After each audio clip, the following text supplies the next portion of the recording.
Hello everybody and welcome back to 4AF. To those who don't know us, I'm Alex. And I'm Michael. Michael.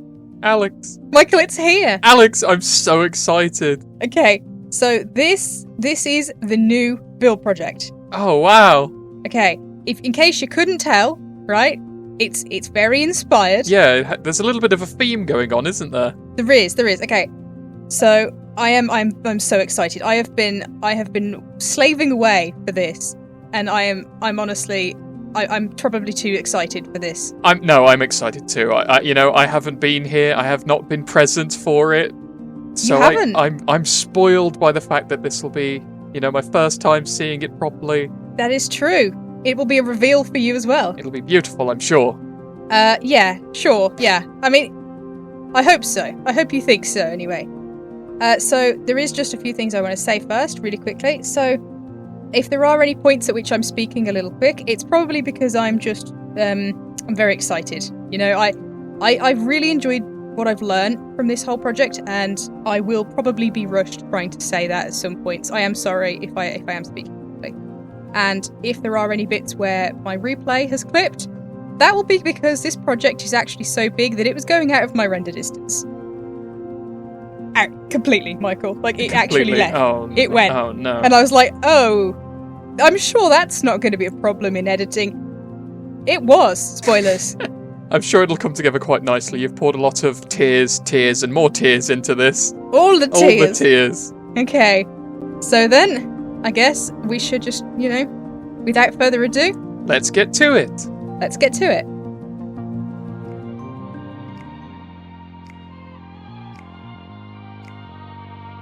One of the biggest hurdles that I've ever faced while building was trying to figure out the absolute witchcraft that is Asian architecture.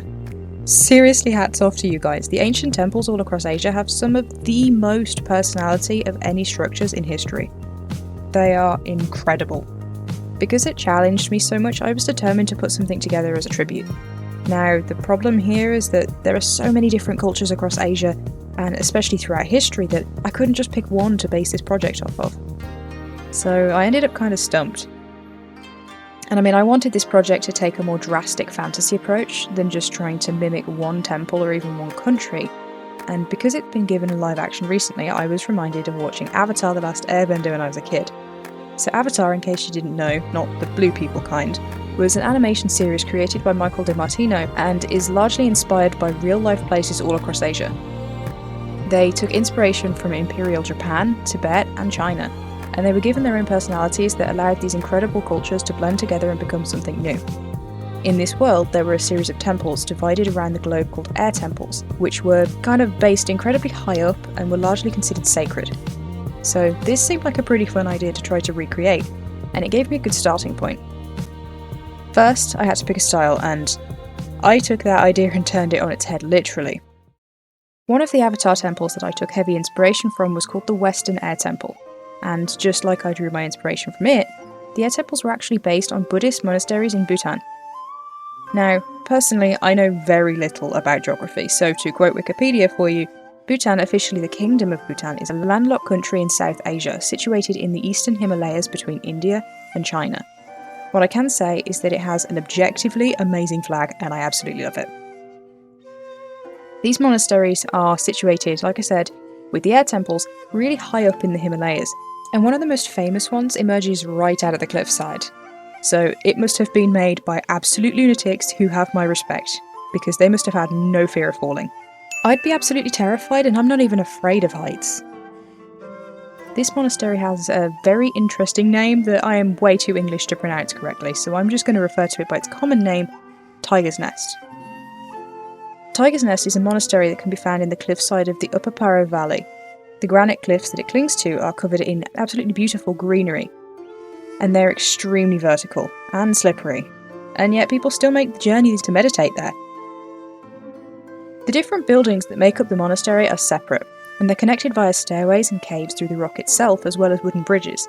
So Tiger's Nest is built into granite cliffs, and I didn't really want to use granite for the project, mainly because we've seen enough of it lately between the survival series and, the last Megabuild being both in the desert. So, thankfully, Tiger's Nest wasn't the only inspiration for what I wanted to create. Alright, Asia doesn't hold the monopoly on cliffside marvels, And I'm looking at you, Colorado. Mesa Verdes National Park in southwest Colorado is home to a huge cliff palace that was constructed by Native Americans and built sometime between 1200 and 1275. The palace itself is situated on a rocky ledge, and Mesa Verde is made up mostly of sandstone and shale.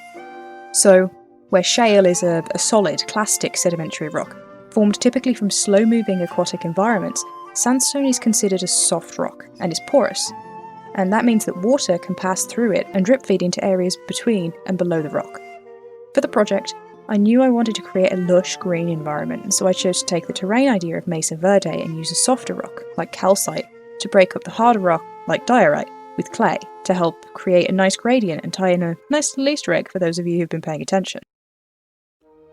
Like I said before, I wanted to base the buildings portion of this project on the Western Air Temple in Avatar. The Western Air Temple featured buildings not just clinging to the cliffside, but outright upside down. And as amazing as that sounds, I can now attest to just how difficult that would actually be, and I only did it in Minecraft. So I couldn't find much in the way of actual temples or monasteries that were upside down. What I did find was a really beautiful 5th century Chinese temple in the Shanxi province, dedicated to 3 different religions. It was constructed during the late Northern Wei dynasty, and featured tall, sweeping rooftops with upturned corners that I absolutely fell in love with. I instantly knew this was the design that I wanted to go with for my roofs, though I did take some inspiration from Avatar's Fire Nation to help me make them just a little bit more my own. I wanted to keep the sandstone and mortar style that I saw in Mesa Verde, so I chose to use sandstone for the walls of my buildings.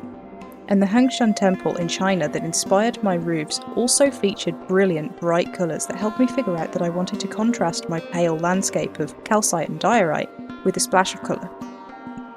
I went with a 2-toned red because it was the most eye-catching colour and it was well suited for matching what I planned to add later. At this point, I moved the build into a normal Minecraft world and started blending the steep and very bright terrain into the surrounding landscape. That meant breaking off the visual of so much white rock and shifting it out for a more neutral grey tone, like normal regular stone, tough, cobblestone. I wanted to keep the verticality that the rest of the project had, but slowly fade it out into a more reasonable height for Minecraft. The later updates have actually made that a lot easier, mainly because normal Minecraft now has unusual kind of sharp inclines and mountains that you can just stumble upon, so I didn't actually have to detract too much from the unusual shape of the cliffs that I'd created. In Avatar, the air temples are extremely difficult for people to get to by foot. They're designed to be accessed by air, and while that's very difficult for real life because of resources and weather conditions, in Minecraft we have elytras that can help us fly like true airbenders. Just like in the real-life temples that inspired this, I wanted people to be able to walk through cavern pathways and cutouts in the rock, partly because it would offer a great view of the project when it's finished without actually standing in one of the hanging temples, but also because I wanted a way for people to traverse between the hanging temples and the surface of the cliff above them. I also toyed around with a couple of different wooden bridge designs to link the temples together. I finally settled on using mangrove instead of spruce, and I think it drastically improved the finished look. When I was happy with that, I moved on to the construction of a hanging garden. I wanted this place to feel attuned to nature, and for the people who call it home to have nature involved in every aspect of their lives. That included the hanging portion of the build. I actually had a lot of fun designing the chains, and I made a wind chime inspired design to break up the smaller chain links. I really liked it, so I actually placed a few more around, just to add detail to the otherwise pretty bland spaces between the buildings, where I didn't have anything hanging from the ceiling. I finally got around to finishing up the terraforming. Now that I had an idea of the scale of the project and a few more ideas about what I wanted to add, I needed to finish up the work blending the terrain into the Minecraft landscape, and texturing the flatter areas to give them a bit more personality. A lot of my general tidying up was done by hand, which meant that it took me a very long time, and I spent most of it overthinking the whole thing. Thankfully, where the terraforming was concerned, I had World Edit to help me, and I set about making the shape that I wanted and pouring texture into it. I wanted to continue that cloudy, mixed-up combination of diorite and calcite, while also making sure that I included earthier tones to maintain the gradient that the build already had going on. So, you might not know this, I know I certainly didn't, but the very first concept of a hot air balloon actually came from ancient China, sometime between 181 and 280 AD. They were unmanned, and they were used for military signalling. They were called Kongming lanterns. However, hot air balloons hold another incredible record. They were actually the very first successful human-carrying flight technology ever. And though that wouldn't happen in the real world until 1783 in France, the people who live in this Megabuild can take full advantage of them to get up and down from the clifftop as they please. Of course, we now needed a way for people to cross from one side to the other by foot, and that meant a bridge of some sort. I wanted the bridge to take inspiration from Imperial China, and for that, I actually drew ideas from the Song Dynasty's Rainbow Bridge. I'm probably going to butcher the pronunciation of this, but the Beyond Rainbow Bridge existed in China's Song Dynasty, and took the shape of a woven timber arch. There's actually a large-scale historical and cultural theme park that follows the Song Dynasty style, and you can visit that today in a place called Millennium City Park, which is located in the city of Kaifeng. The Song Dynasty was one of the most culturally brilliant eras in later Imperial China's history, and it is divided into two periods. But during the Northern Song, the 10th to 12th centuries, the capital was in the northern city of Bianjing. The dynasty controlled most of what is now eastern China, and produced both the Rainbow Bridge and the Iron Pagoda, as well as several other notable architectural marvels. The capital has been rebuilt many times, and is now called Kaifeng. All that was left to do for this part of the project was to finish the last few building designs and put them into place. I wanted as many different buildings as possible so that they were different, and that walking through it didn't feel stagnant in any way. This meant that I needed to vary the heights and scale. I said before that I wanted this place to feel sacred, just like the air temples. And one of the ways that I hoped to achieve this was by incorporating a sense of peace to the build. I knew a little bit about the style of Japanese gardens called dry garden, or rock garden, which are sometimes referred to as Zen gardens. They're a miniature stylised landscape that features an arrangement of rocks, sand, gravel, and trees or bushes. Where there is sand or gravel, it is sometimes raked in a meditative procedure to produce shapes and patterns. It has also been used as a method for improving clarity and focus through action. One of the most common patterns is a water drop pattern that mimics ripples in water.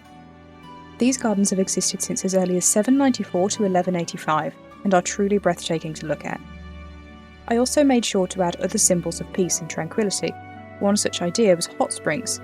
Hot springs are usually small pools of water produced by the emergence of geothermally heated groundwater onto the surface of the Earth. Groundwater is heated either by shallow bodies of magma or by circulation through faults to hot rock deep in the Earth's crust. Like a naturally occurring bath, just with a very peculiar smell. Hot springs have been known to help relax tense muscles and relieve stress. They're often sought out by people who want time to self-care and to soothe weary minds. Mental health is no small issue, and it can't be fixed with just one answer. But I do know for sure that I'd feel happier if I could sink into some warm water and let it wash away my problems for a few minutes. A torii is a traditional Japanese gate most commonly found at the entrance of or within a Shinto shrine, where it symbolically marks the transition from the mundane to the sacred. The presence of a torii at the entrance is usually the simplest way to identify Shinto shrines, and while this isn't necessarily a shrine, considering it's supposed to be a whole area, I wanted to incorporate one to represent that this is a sacred place to venerate nature. Trees are an important part of that, and of bringing nature into any build. So I started small, knowing that I was working up to something truly massive. I designed this one from a red maple tree, because I wanted something that was a cross between the rigid, upright oaks and the weeping cherry trees that you might see in media. Maple trees come in several different colours, but for this project I chose to stick with a simple green and red. For the main tree I wanted to mimic the curving, iconic shape usually portrayed in bonsai trees, starting with a thick, winding trunk that sprouted horizontal and diagonal branches, each time getting smaller and smaller. For the leaves, I wanted a gradient of greens, and I used everything from green terracotta to lime-stained glass to create fluffy, vibrant foliage to cover it. But we're not done there. This tree isn't going to be just any ridiculously huge monster tree. Nope. I wanted it to be a part of the project and a part of the lives of the people who would be living there. For that, I needed to incorporate it into their traditions, into their beliefs, and the way that I chose to do that was to turn it into a wishing tree. Just like with the decorated torii gate, the tree was going to be dressed up to the nines. Chinese wishing trees, or money trees, are a big part of Chinese New Year festivities. Every year, billions of people around the world gather to toss red ribbons up into a wishing tree with the hope that it will stick and that their wish will come true for good fortune in the coming year. But it's not always red ribbons. Sometimes it's coins, tags, or even oranges. Yes, oranges. And frankly, it's beautiful to look at.